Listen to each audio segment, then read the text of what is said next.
Welcome back to the Highly Sensitive Woman podcast, a hub for sensitive and intuitive women to feel comforted, supported, and whole in their healing journey.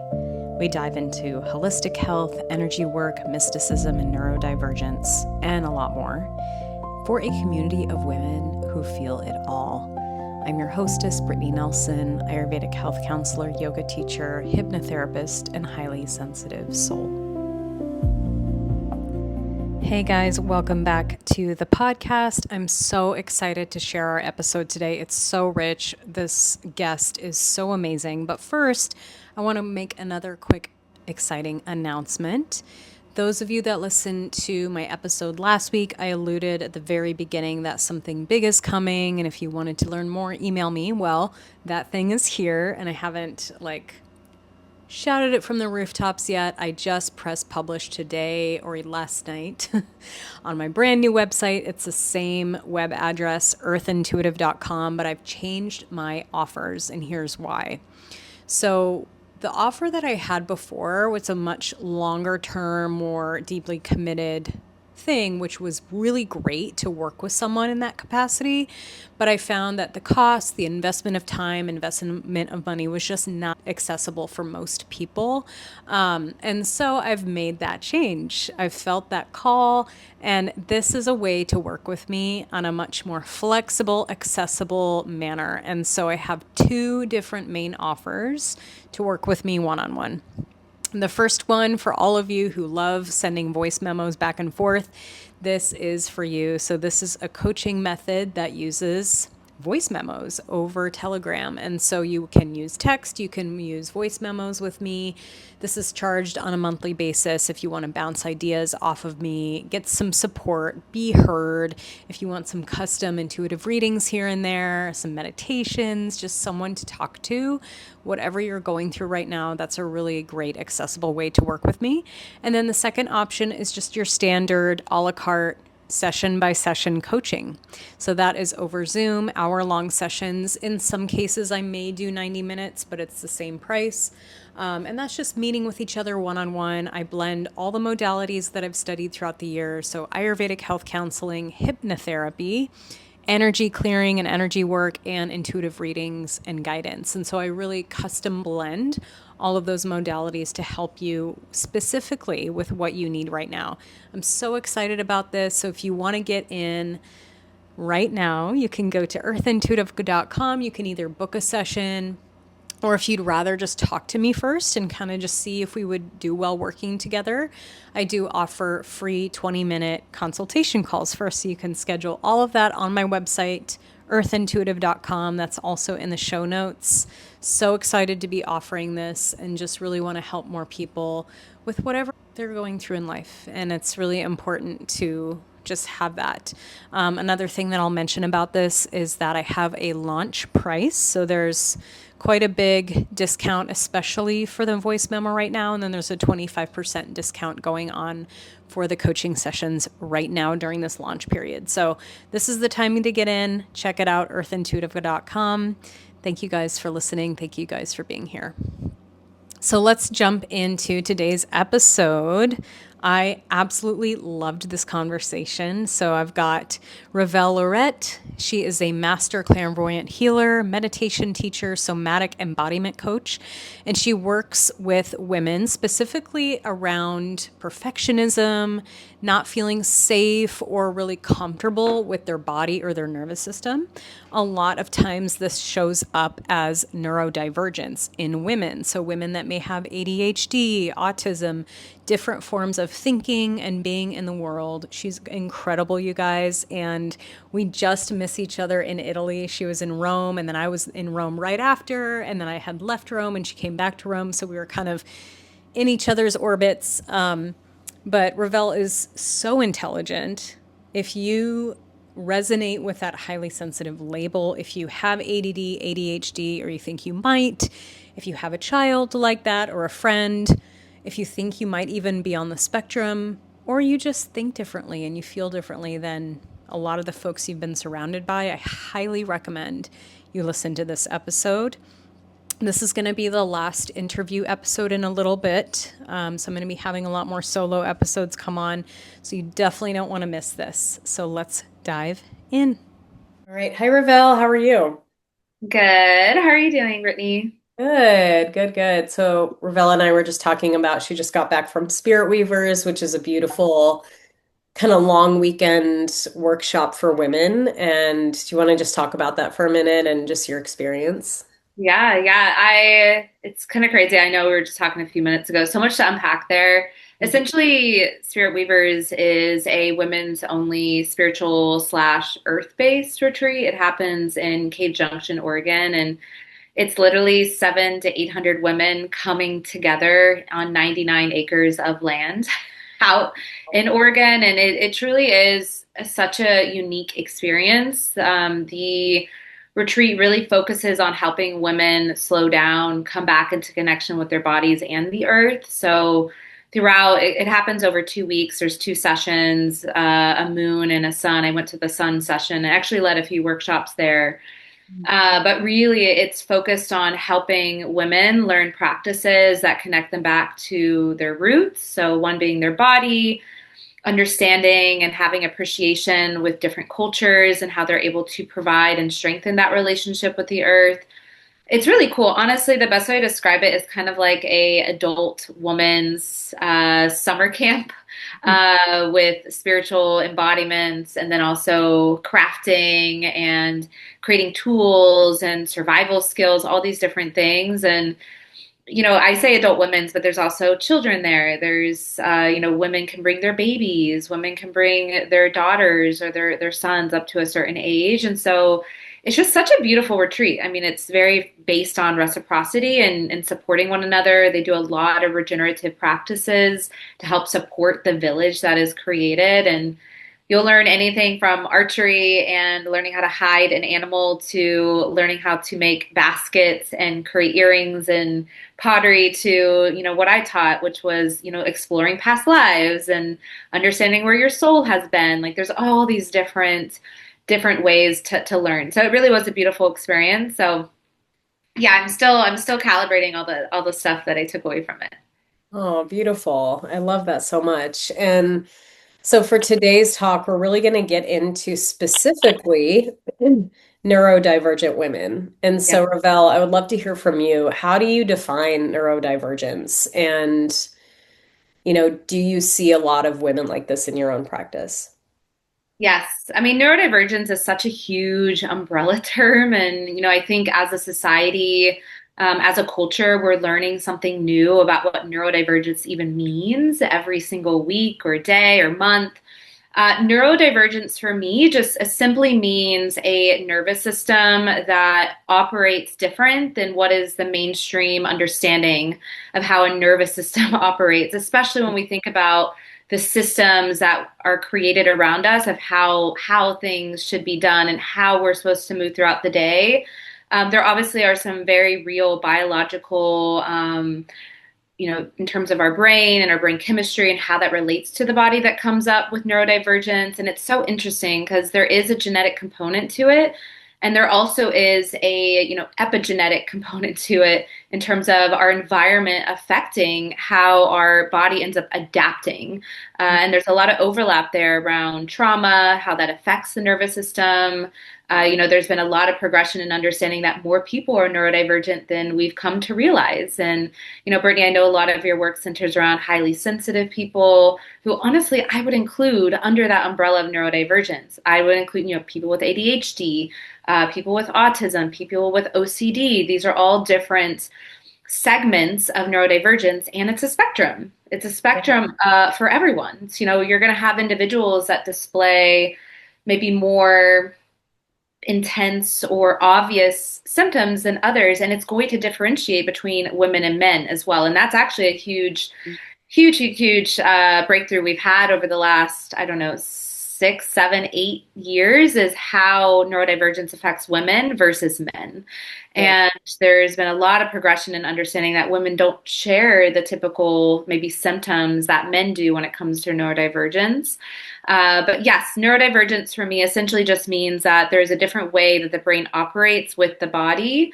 that can cause, different ways of processing their environment, different ways of coming into relationship with their body that a neurotypical person doesn't have to deal with. And like I said, trauma can have a huge impact on that. There's a huge overlap with people who have trauma adapted systems and people who are, textbook neurodivergence. And I would say that that overlap is almost a complete circle, but of course there's going to be some outliers there just in terms of different backgrounds. Yeah.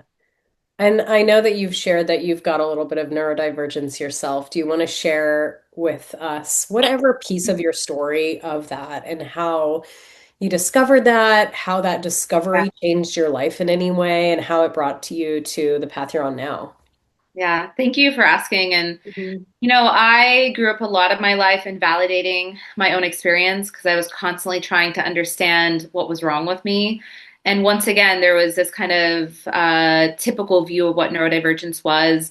Probably the first instance of realizing that maybe I was quote unquote different than other individuals is in my early childhood, school days. When I was young, I went to pre-kindergarten through Montessori. So I don't know if you know how the Montessori is set up, but it's very much, focus on creativity and focusing on play and focusing on imagination, which honestly, my nervous system was like, hell yeah, this is awesome.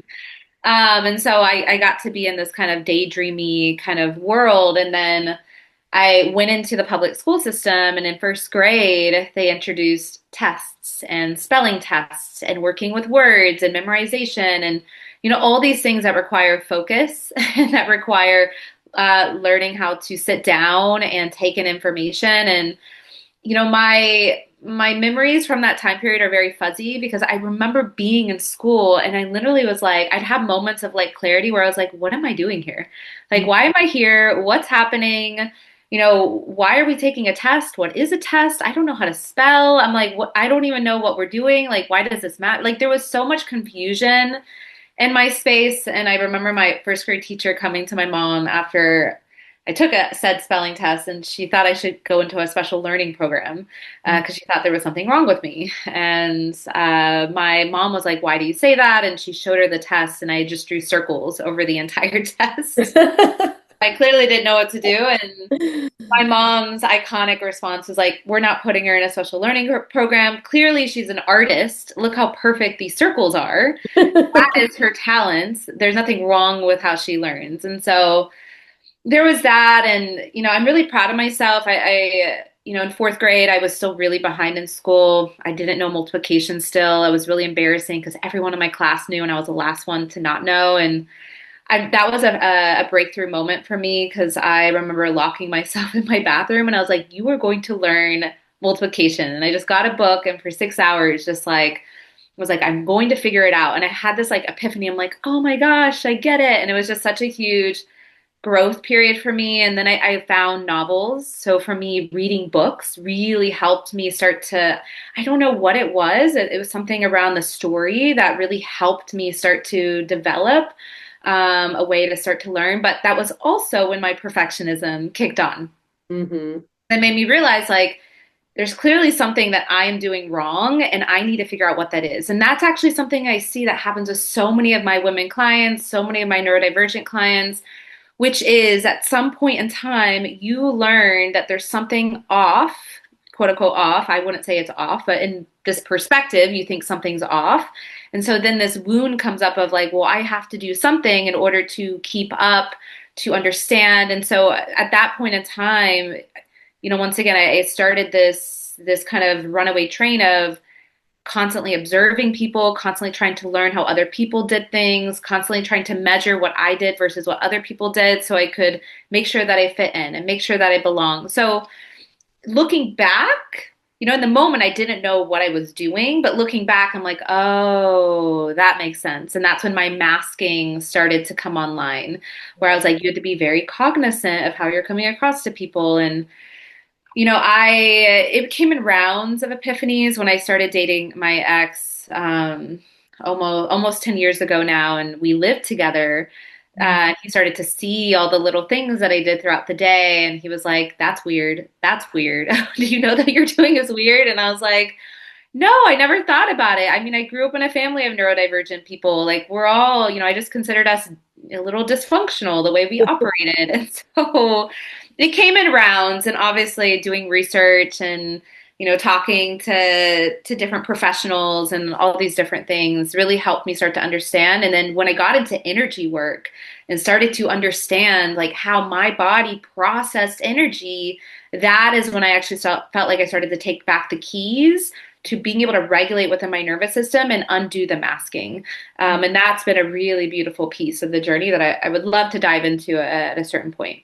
Yeah, wow. That's amazing. And I know a lot of people know what masking is that's listening to this, but for the people who don't know what masking is, it's a big term for people who are neurodivergent. Do you want to tell us what masking is?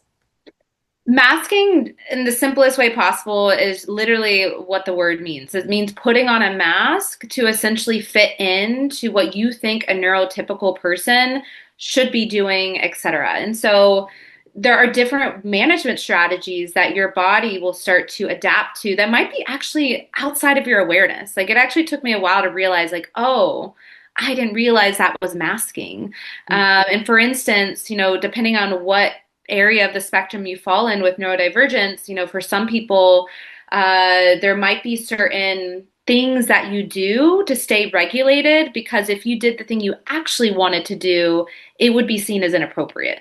So maybe there's certain sounds you wish that you can make, or maybe there's certain things you wish your body could do, but that would be judged by others. And maybe you don't consciously know that, but you know enough that it would probably be come across as a little bit different than those around you. So then you start to do other things to help yourself stay regulated. So for some people, that could be doing things hidden from others, while you're operating throughout the day, in order to still look like you're normal, quote unquote. But really, if you could have full freedom to do what you wanted to do, maybe you would act a little bit different. So moving your body a different way or like I said, all these different ways that you could, unmask. And, part of it is feeling, that you being your body naturally exactly as you are is not safe at that core. And so your body learns management strategies to essentially create a mask. And a lot of this stuff you can start to maybe see it when you're at home alone versus when you're out in public, really start to pay attention. Are there certain things I do at home alone that maybe subconsciously wouldn't be accepted out in public, and the masking can go even deeper than that. I know for me, part of that masking was feeling like I was constantly being perceived even when I was home alone, of like, my body is not safe because at any point in time someone could perceive it. And so it creates this kind of meta-analysis of like, especially when you're around people, but it can still happen at home where it's like being very aware of where your arm is placed, being very aware of the exact tone that I'm using, the exact words that I'm saying of like, and there is a strength there. I became really good at public speaking. Like I've gotten complimented like, wow, you're so good at this. And it's like, yeah, it's because I study human behavior and their patterns and what looks good to other people. And it's not that people can't see through that. People who are very attuned can see through masking, but a lot of people can't. And you get better and better at it to the point where you started not to even know, who am I inside?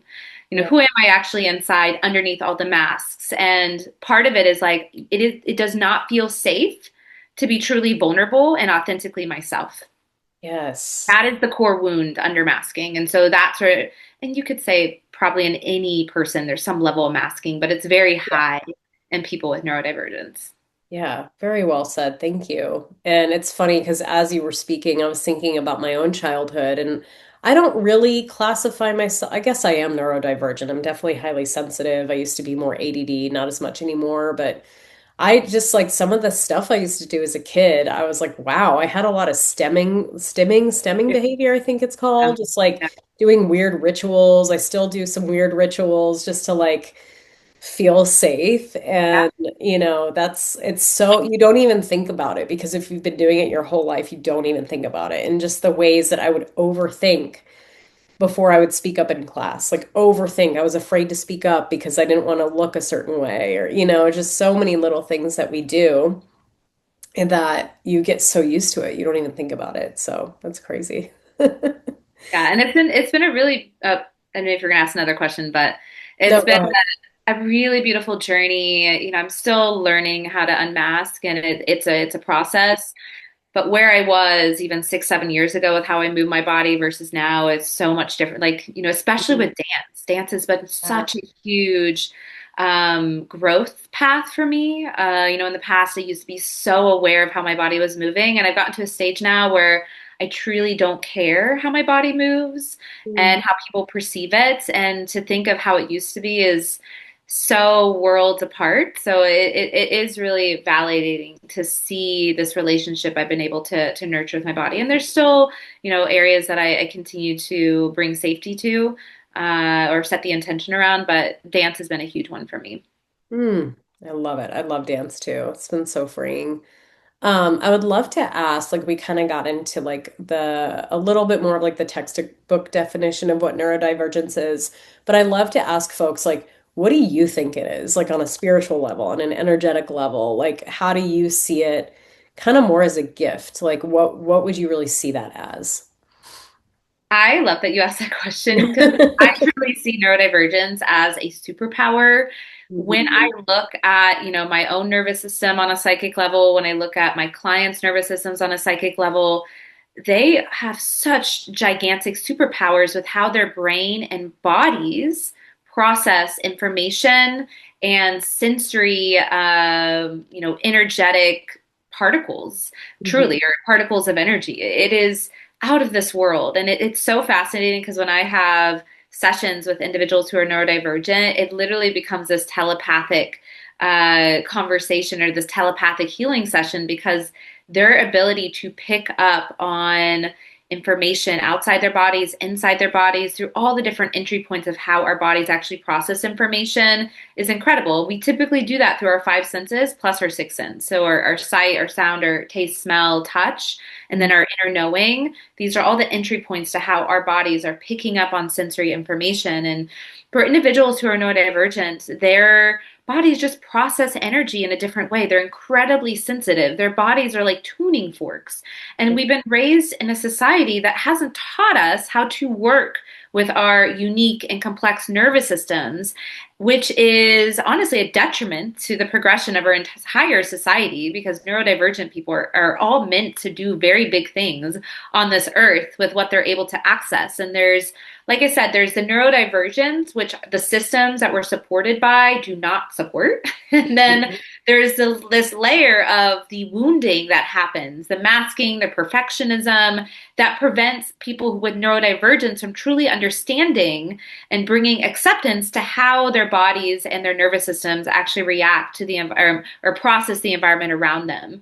And to come into regulation, to understand your unique physiology, is to give you access to these gifts, to these superpowers in a way that maybe were not able to be fully accessed before, and this full acceptance of what their bodies are able to do. So, like I said, a lot of people with neurodivergence, they pick up on energy in very intense ways.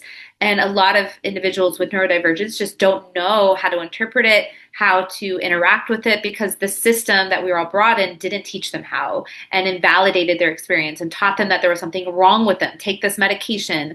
There's something off. You're not like the rest. So we have to manage this. And there's absolutely nothing wrong with using tools, resources, whether that's from the Western healthcare system to help support you. But there is another way. And that is what I have found through the work I do, especially with my healing methodology, Holosoma, which I know we'll talk about. But there is so many gifts to be brought into this world, and learning how to interact with your unique nervous system is going to bring you to that greater purpose, that greater ease, that greater success. And that is what I'm so passionate about with my clients. Oh, so beautiful. And I want to get into, we were talking a little bit about earlier about the difference in neurodivergence between men and women. I know for myself, it's a lot, this is just my experience, but it's a lot easier to spot when men have neurodivergence. It's a little bit more like in your face. I've been attracting like male neurodivergent men into my life for many years. My partner is on the spectrum as well. I don't feel like he shows it that much anymore, Yeah. but like he's got some incredible, incredible gifts. extremely intelligent. But I've been attracting that into my life for so long just because I feel like I speak that language. And so I would love to hear from you, mostly focusing on women. Like, how does it manifest as you've seen in your clients in women versus what it may look like in men? And I know it's going to be different for everybody, and there's Yeah. no like black or white, but just what have you noticed?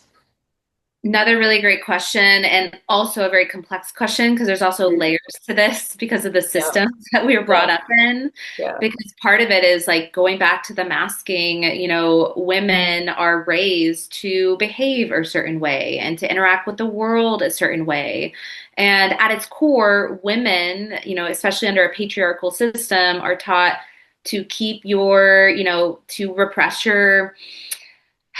to be the good girl, to, acclimate to the people around you, to appease, to fawn, to not express yourself in ways. And does that mean that obviously women have a lot of ways or conduits to express their emotions? But what I have found with women clients is that their internal worlds are so deep and complex, and not to say that men's aren't, but the way they're expressed is very internal. There is a whole world inside women that a lot of them it's very body based, like their body is intuitively moving through these currents of energy that just operate differently than the traditional man's. And there is such a beautiful complex feminine energy within each person's nervous system, especially neurodivergent women's. But once again, there's this complexity of the system that they were brought under, especially around how they're supposed to show up, around their relationships, etc. And it's interesting because women actually hold on to so much energy from other people. They actually process a lot of subconscious energy through their relationships, through the people they care about. Women's nervous systems, especially neurodivergent women's, they can tend to be this like receptacle of unprocessed energy from other people in their lives. And that can be really confusing to a woman's physiology because once again, it becomes this really internal experience. It's unconscious where they're very psychic. I would argue, this is my personal viewpoint, but any woman that is neurodivergent is incredibly psychic. She is incredibly intuitive, whether she realizes it or not. I did not realize that, because of all my perfectionism wounding, because of all my masking, I was very much in my head. And I was like, I'm not connected to my body. I'm not intuitive. Like, I overthink everything, and my mind is so powerful. And I actually felt very masculine. But that did not make me any less, neurodivergent. It's just because of how my brain adapted because of this wounding that I felt of, oh, I have to overprocess and I have to overdo and I have to overperform in order to feel safe. And so, because that was happening, I actually didn't realize how much energy my body was holding on to that wasn't mine.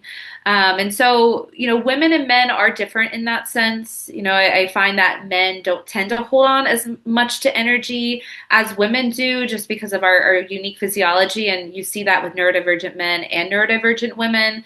Obviously, that's not going to be the case for every single man or every single woman, but that is a trend that I do notice.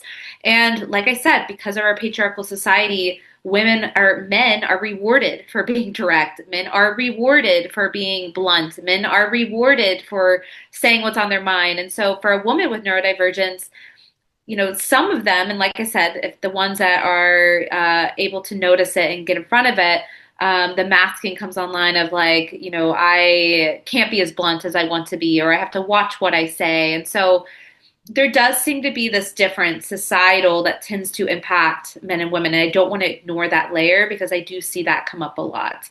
And so would be curious to see what you've kind of noticed as well. But those are the main things. Yeah, I 100% agree. Like the amount of stuff that I unconsciously will pick up on all the time, and it could be little stuff. It's just absurd. And I'm just like, I feel like I have to constantly clear myself because I'm picking up on things. But yeah, I would say too, like, I notice when, I haven't met as many neurodivergent women because I don't think that I pick up on it as quickly. And usually it takes like a lot of time with this person for me to then pick up Yeah. on, oh, I think they might be like autistic or, like OCD or whatever. Like it takes a lot of sessions of me hanging out with this person to really come to that conclusion. Whereas with men, it's usually immediate, like right away. It's more of an obtuse energy. It's more like obvious. And that's just the nature of like the masculine, physiology and energy is it's more out there. Women are more internal biologically as well. So I think, and what you were saying just about society's expectations on everyone and women have to, I think, like blend in a little bit more with society Yeah. or be more accommodating or be more caretaking of others. And so it may not be as obvious right away. Now, not everybody, if some women, maybe it's more obvious. Some men, it may not be obvious at all. Maybe they just have a little bit on the spectrum, so it's different with everyone, but that's something that I've noticed a lot. And the whole when you were talking about men being celebrated for being blunt and, to the point. I'm just like a lot of neurodivergent men I know are very extremely blunt, like Larry David type of behavior, which is like we chuckle about it. But with women, it's a little bit more reserved. And something I want to get into with you is something I really resonate with is because I personally, like just my own experience, take on a lot of stuff. I always have some sort of body issue, like all the time, like chronic stuff going on. I'm always working with practitioners, and this is why I'm in holistic medicine, is there's always like something in my body like going on like all the time. And I'm at a place now where me and my partner can laugh about it because it's like nonstop. It's just Yeah. always something. Yeah. So, yeah, maybe we could talk about like, because women hold on to things more, it's more internal. Like, I think that's why, like, I see more women with like more health issues or like chronic Yeah. physical symptoms going on. I don't know if you want to speak to that a little bit. Yes, there is so much there to discuss. And I am so passionate about the work that I do because the tools that I learn, the tools that I teach, and the tools that I run every single day for the most part of my life have taught me how to get energy out of my system that isn't mine. And it's going to work differently for everyone's nervous systems. I found a system and structure that really worked for mine, and it works really well for women who are neurodivergent or, any individual that's neurodivergent. But yes, I mean, it is so common for there to be so much unconscious energy that we're holding onto. And a lot of this is because of, once again, ancestrally, how women have adapted through all the generations of being here on this earth. And so to know yourself is to heal yourself and to help protect yourself. Because one of the biggest things that I've had to learn is what is mine and what isn't mine. And clairvoyance, clear seeing, being able to see the energy that's in my space and then move it out was my entry point to learning how to manage that and know immediately when something was in my space or something is in my space, that's not me. And it's gotten so good at this point that as soon as I feel an emotion come into my space, I'm like, that's not mine. I'm not claiming that. I'm removing it from my space because I know what I feel like. I know how I feel about things. And I know if all of a sudden I'm getting these like thoughts of sadness and feelings of sadness and like I know this isn't my energy and I don't have to claim it. And that's step one, is knowing what's yours and what's not yours, and then two, having tools to move it out. For me, that is through my clairvoyance, using visual tools to move energy out. For others who are very body based, this could be going through movement, some type of practice, but the intention is what moves the energy out. So figuring out what practice with the set intention that you're going to move that energy out is going to be really helpful. And it's going to be different for every woman. It's really understanding what patterns, but the biggest thing is consistency. So showing up every day, day in and day out, and doing it. And because these are the management strategies, right? Doing deep somatic trauma resolution work. And I will shout that from the rooftops. This is learning how to find the thwarted survival responses that are in every person's physiology that you maybe inherited from, that you happened in this lifetime, that you inherited from your mother, her mother's mother, any of your ancestors, could be from your past lives. They are in your body, and there are unresolved loops where your body felt like I couldn't fight back or I couldn't flee, etc. And trauma at its core is boundary rupture. So when we have boundary rupture on an energetic level, this creates cracks, fragments, holes, tiny vortexes or bigger vortexes that allow energy to come in. And there can be some deep subconscious patternings around that of like, oh, I have to hold on to this. Like our brain creates meaning from that, right? The trapped survival responses that our body never got to complete, the brain is like, well, that's what that means, and this is what that means. And so it creates this never ending loop until that survival response feels safe enough to complete. And that is why doing that deep work is actually going to heal those cracks, those holes, those, vortexes that allow energy in, so that over time it becomes easier and easier and easier for your body to just naturally repel any energy that isn't you, because your body is just calibrated. There's coherence happening in terms of these unresolved patterns that are finally came to completion. And there's different ways that people try to manage this that can move the needle, but doing deep traumatic or deep trauma resolution work is ending the pattern for good. And the only way that happens is your body feeling safe enough to complete that unresolved loop. And for people with perfectionism wounding, for people who have been working on themselves for many years, that can be something that has to be unlearned because, for me, when I went to breath work, when I did plant medicine retreats, like, yes, it moved the needle. Yes, I started to see progress, but it was so intense for my nervous system. And just because I could tolerate a high amount of pain, which a lot of neurodivergent women can, and a lot of neurodivergent men can, does not mean that your body actually wants to feel that level of pain that quickly. And so what I've really worked with a lot of clients is slowing getting their nervous system to a point of safety that then the actual trap loops can come out and finally resolve. So I know that was a lot of information, but yes, it's so huge in terms of having tools to protect yourself and cleanse energy and being consistent with it, and then doing the deeper healing work so that your body will just naturally come into, like, you won't have to use tools as much in the future because your body just naturally is that way. Yeah. I really resonated with like the more intense work. Like, I think it was back in, I don't know, 2012, 2013, I started working with ayahuasca for like a year. And now looking back at that experience, I don't regret it. I'm really happy I did it. I was meant to do it. However, it was so, so, so intense on my system that it took years to like heal from it. I'm just like, healing does not have to look like that.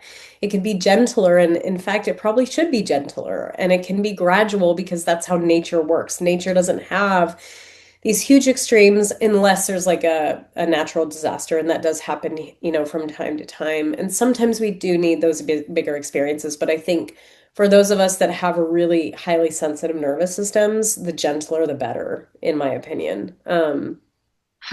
Yeah. And ironically, the more you allow, the gentler, the better. And it takes time, it takes consistency, because for a lot of women, that's not going to feel familiar. Like, it's going to feel, Right. especially for women that are over processing and are high functioning, it's going to feel weird. So you have to build your capacity to get into that place of safety. And what's ironic is once you get there, huge releases come out because, Mhm. like, there's something so different about a forced catharsis that can happen through blasting your channels open with a powerful plant medicine such as ayahuasca, or going through very intense breath work that, once again, is not made for every nervous system. That is so important for, women and men, especially neurodivergent women, to understand. It's something I've had to realize once I started to realize how my nervous system would respond.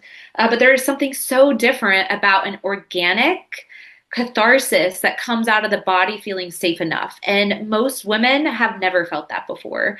And, neurodivergent men as well. Like, this is, and for, especially for women, like, being able to be, being able to come into that safety. Oxytocin is a huge part of that. This bonding, chemical that women start to feel when they feel that they are connected to themselves, connected to others.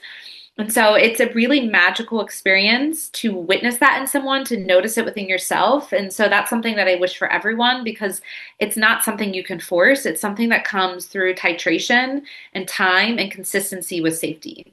Absolutely. And I think at the end of the day, I've experienced more healing from loving relationships and gentleness and Yeah. time and patience than these huge experiences that I then have to heal from that too. Um, and so transitioning into your approach, I know you spoke about your specific name for your approach. Like, do you want to get into that? How did that come about? What does it involve? What does that look like? Yeah, so holosoma is a healing methodology that I've created. And, at its core, holosoma, it's two Greek words. Holo means whole, soma means body. Mm. And it was born, honestly, under several different understandings. So I don't know if you've heard of I'm probably going to butcher this name, the scientist Prebrium. But essentially, in the past, the scientist was working to understand how memory worked within the brain. And so, they would run tests where they would remove certain parts of the brain to see, is this where memories are? And when they would remove those parts of the brain, the memory would still show up. And so there was a lot of confusion here of why is this memory still present no matter how many parts of the brain that we remove. And so this actually stems from the holographic brain theory, but the theory is that our brain is like a hologram. So essentially how a hologram works, for those that are unfamiliar, you have a picture, an image that is projected from a source material. And even if parts of that source material are removed, the hologram still presents. It does not disappear. Maybe there's less detail, but it still shows up. And so the theory is that memory is distributed throughout the brain and throughout our consciousness. You can't fully destroy it. It is distributed, which actually brings up a lot of conversations around how consciousness works in the field of energy surrounding our body. And it's so fascinating because there are so many memories that I find in people's aura versus in their actual physiology. So in the field surrounding their body versus their actual biological body.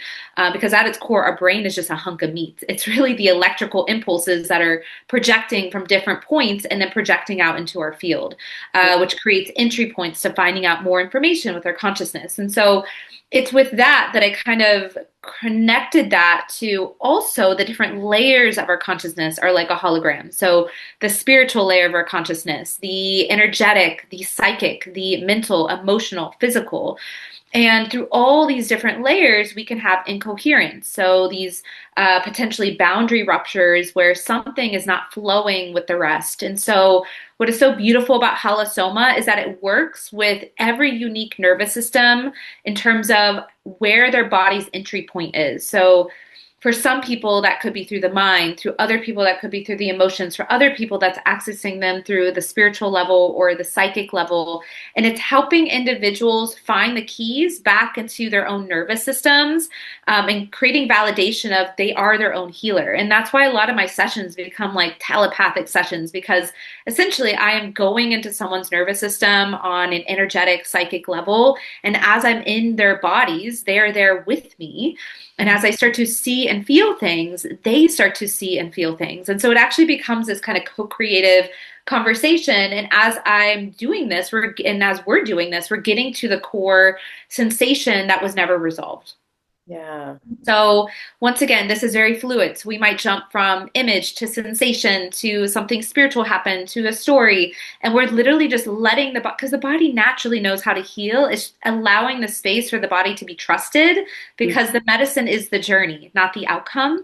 And so that is really the core of holosoma, and is also getting out of this never-ending healing loop that so many people have been in, which once again is very outcome-based. If I do XYZ, I'm going to get to XYZ. And that is just not how the body heals. The body feels, honestly, because of all this mainstream way of how we're healing. I've seen, and I've actually talked to a lot of people's bodies and how their bodies have felt. And people's bodies are psychic and they feel so misunderstood. And they're like, but there's so many bodies out there that feel like I'm just constantly being pressured to do something and no one's actually listening to me. And that is what holosoma is all about, is helping people learn how to listen to their bodies. And, a big part of my work has been helping people grow the capacity to sustain joy in their bodies. Because a lot of people don't actually know what that feels like in their body while still being present in their body and not escaping their body, especially for people who are neurodivergent, especially for women. Women have been conditioned to not feel safe being exactly as they are. And as soon as a woman feels pleasantness and safeness in her body, I would love to see how long they're able to sustain that before they start questioning, well, what do I need to do next? And this isn't safe to be with this right now, or whatever thing comes up that's blocking them from truly being able to be in that capacity to hold that. And ironically, the more we're able to hold joy within the body, the deeper pain work we can actually do. Mm. because the body feels safe enough, it feels resourced enough to actually finish Yeah. going into whatever pain it's been holding on to. And so that's been a huge part of my work is actually focusing on joy, which it's so funny because I did the past life workshop at Spirit Weavers.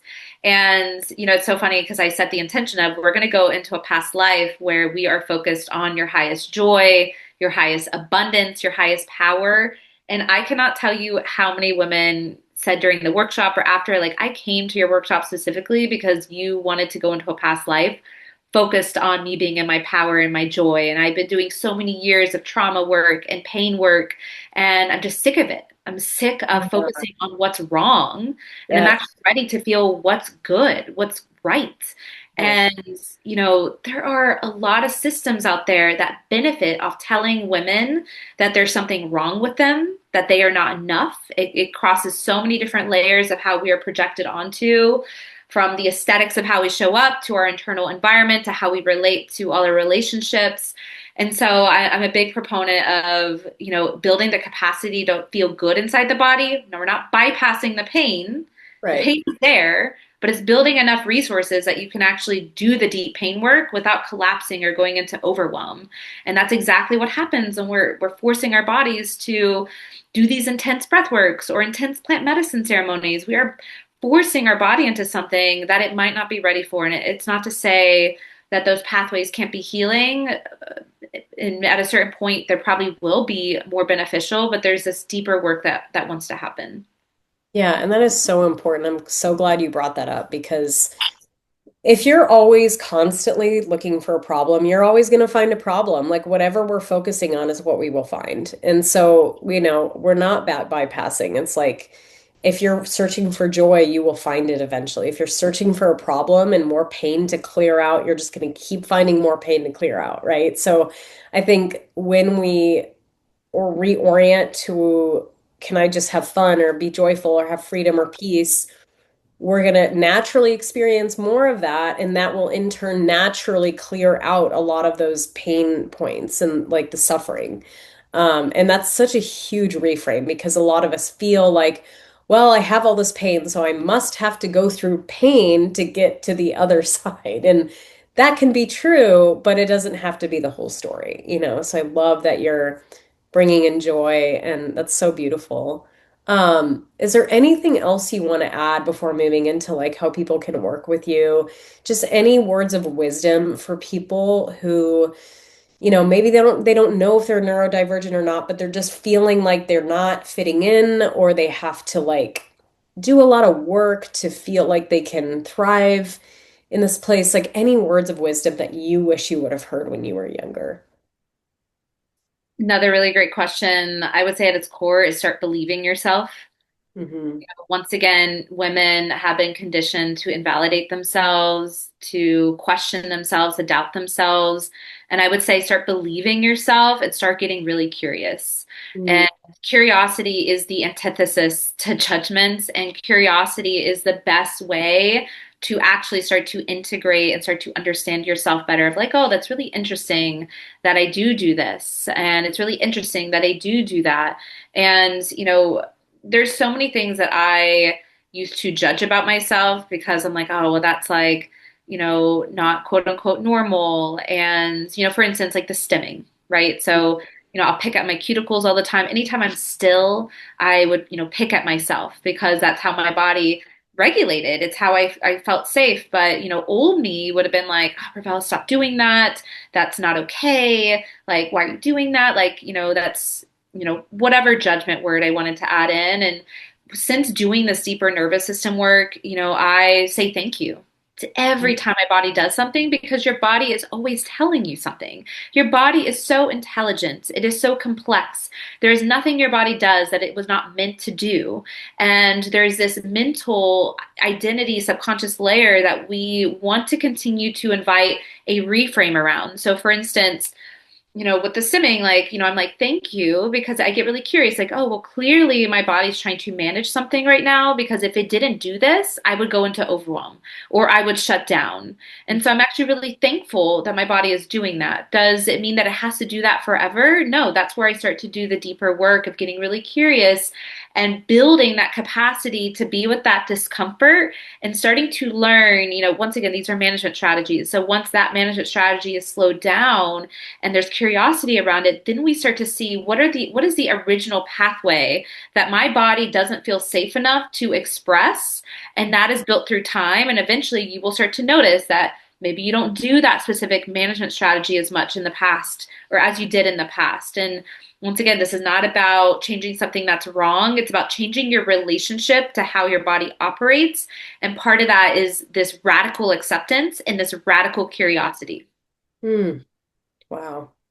It's been so healing to hear you speak and just reminders of like why we're here. We're here to experience joy and here to experience our gifts. We're not here to just be managing our pain and trying to get by. And this is such a good reminder for folks who maybe feel like they're on the edges of what's normal and to just allow ourselves, especially the time that we're living in, there's so much more acceptance for Yeah. folks who think differently. Thank God we're moving into an era that is changing and shifting. And so, like, this is the time for us to just allow ourselves to be who we are, allow who we are to sort of like teach us what our potential is and what we can rise into, and that we can live from a state of joy instead of a place of pain and like fear all the time. So, thank you for everything that you've said. You're so wise, and I've loved having you on here. If people want to work with you, how can they find you? What do you offer right now? Anything going on? Yes. So I am located on multiple social platforms. So Instagram is a big one for me. So that's at Ravelle Laurette, one full name, and then also on Threads and Facebook and a little bit of TikTok. So it's the same name, same username across all those platforms. In terms of how people can work with me, so the main way people work with me is through deep one-on-one containers. So I work with a lot of neurodivergent women, high functioning women, highly sensitive women, neurodivergent men as well. But a big part of my work is with women. And, we go into these really deep containers that are transformational. This is deep, deep, deep identity work, somatic work, working with the psychic channels of your body as well. Once again, it's so hard to explain this experience until you're in it. So people can go to my website at ravellerette.com as well if they want to learn more about my story, about halosoma, the different reviews and testimonials of people who've experienced the magic halosoma. But essentially, we work through multiple sessions, multiple months of helping your nervous system come into coherence. And that is sourcing and rooting out all the root stories and sensations wherever they come from. So this could be from your ancestry, which for women, we're holding on to so much of our ancestral information that isn't even ours, and we're claiming it as our own. This can come from our past lives. This can come from our early childhood.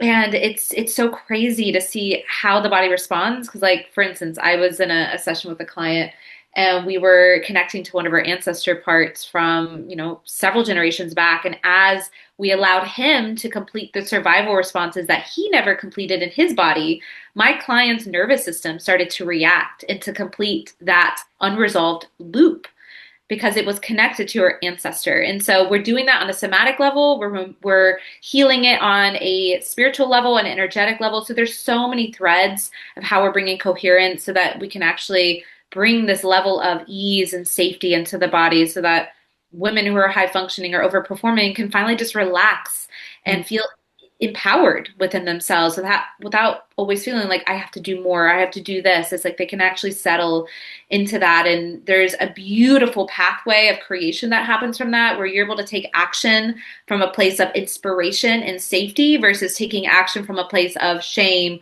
or guilt or perfectionism or I have to keep up. And that's a very different way of showing up in life. So that is where a lot of our deep work goes. And lastly, if you're in Austin, Texas, I do teach live classes as well, teaching people the tools that began on my journey in terms of getting answers to every single thing as well.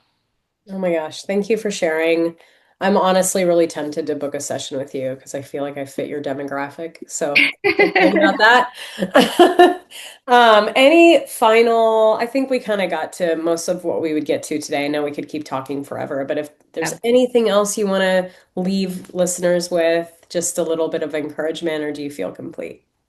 Yeah, I feel pretty complete. When it comes to our journeys, it's a journey. And I know I said this Mhm. earlier, the journey is the medicine. It's really about how do you want the rest of your life to feel like, there's always going to be something else. So I actually just got a tattoo. It's enjoy the ride on my body. I love that. We need that. We need that reminder. And it's Yeah. just a reminder to myself. It's an encouragement to everyone. It's just enjoy the ride. You Yeah. know, so many people spend their entire lives focusing and not truly enjoying the moment, but focusing on how they can be better, do better, or be different, and enjoying the ride because we have such a short, limited time here on this earth. And part of that is really prioritizing joy because life is always going to be hard. There's always going to be pain. There's always going to be things that are going to happen. And so orienting to the joy is going to help support us when we're going through all this collective pain that we're experiencing right now, individual pain, all those different things. So wanted to leave it off on that. And a big supporter of that methodology or that view on life, I should say. Yeah. I think it's a refreshing change of perspective. Absolutely. So I'm so glad you said that. Well, thank you, Ravelle, so much, and loved having you on. Thank you all for listening, and I'll talk to you soon. Thanks, Brittany. Thank you so much for listening to the Highly Sensitive Woman podcast. If you enjoyed this episode, I would really love some support through leaving a review, sharing this with a friend. It really is a grassroots effort, and I would love to get this podcast into more sensitive women's homes and their cars and wherever they listen to these episodes. So if you've been listening for a while, I would really, really appreciate that. Thank you so much, and until next week, we'll have a brand new episode.